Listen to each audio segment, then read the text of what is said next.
Hi, good day everyone. I'm going to kickstart a series about Empress Wu. Lately, I just watched a famous Chinese drama, 武媚娘传奇. So, Empress Wu is special. I hope you can register to attend the live webinar sharing. I hope to create like 30 to 40 series. But first, this video introduction is to introduce to you who is Empress Wu and why her life is worth exploring. So, Empress Wu is the one and only female emperor in China, because out of 200 plus emperors, she's the one and only female. She became the emperor at the age of 67, and her journey is tough. Okay, in the world of male-dominated society, she is a legend because besides being the one and only female emperor, she is also a very capable emperor. She brought China into prosperity. She created a lot of wealth for her people.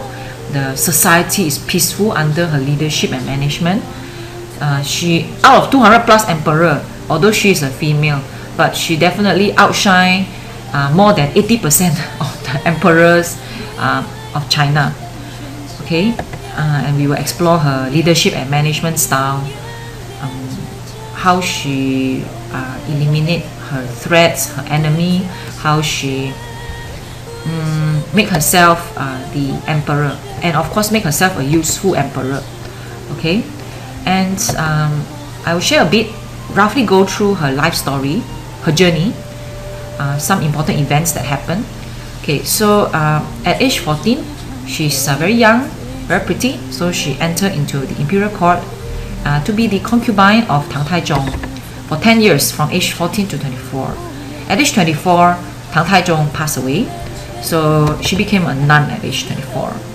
And somehow, okay, we will explore, okay, in the live webinar series. At age 28, she came out from the nun, the temple, and became the concubine of Tang Gaozhong. What is interesting is Tang Gaozhong is actually the son of Tang Taizong. Interesting, right? The relationship of her first husband and second husband is actually father and son. How she managed to do that? We will explore that. Okay, and at age 32, she became the empress of China. Okay, so at age 32 to 67, she's actively involved in the administration of court affairs. This has never happened before because female is forbidden to get involved in the court affairs. You know, we will explore that in the webinar series, how she managed to do what she does, which is involved in the administration of court affairs. At age 67, she became the one and only female emperor of China. And after ruling China for 15 years, she passed away at age 82. So from age 14 until age 82, we will explore the whole range of her life's story. Okay, as I said, her relationship is very interesting. Her first husband and second husband, they are father and son. So we explore, you know, based on Empress Wu character, why the first husband do not love her, why the second husband love her. Okay, we will explore that, and also we will explore how she managed to climb the ladder from the concubine to the empress to become the emperor. Okay, because the starting point of Empress Wu when she was age 14, let's look at her again. Age 14, you see she looks like that. She has zero skill, zero network. She don't come from a royalty family or rich family. In fact, she comes from not so well-to-do family. So zero skill, zero network, and zero potential. In terms of potential, is because she was the concubine of the Tang Taizong and she's a nun. It's a zero potential already.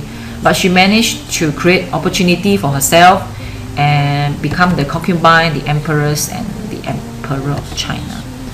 And when you are eyeing for this type of position, naturally you'll be surrounded by enemies.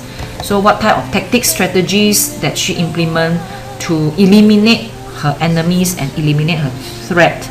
It's a very complex situation. Besides the threat from her husband's side family, the Li family, Tang is owned by Li family, she also faces the threat of other concubines because the emperor will have other concubines. Besides that, she also faces the threat of the ministers the minister, the management team of her husband, you know, to stop her from her climbing up to become the emperor. So, but she managed to do it at that point, at that time of China.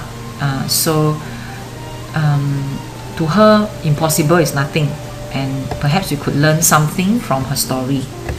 Okay, and yeah, I hope that you register to attend to the webinar series. I hope to create like 30 to 40 webinar series on a weekly basis. If not, it's once in every 2 weeks about Empress Wu. Okay, so when we study history, I love history, Chinese history especially. We look at, besides looking at the events and the interesting story, it's also a good source to learn something, because once you understand the underlying principle that caused the certain events to happen, you know, then it will be helpful to you in your life some way. Okay, so that's why I'm starting a series to share, you know, about the story of Empress Wu from age 14 until age 32. But I'm sharing in various angles, because when we study history, we need to be neutral, right? So I try to explore various angles, and I will explain in plain English. So I hope that you can register to attend the series. Thank you very much, and have a nice day.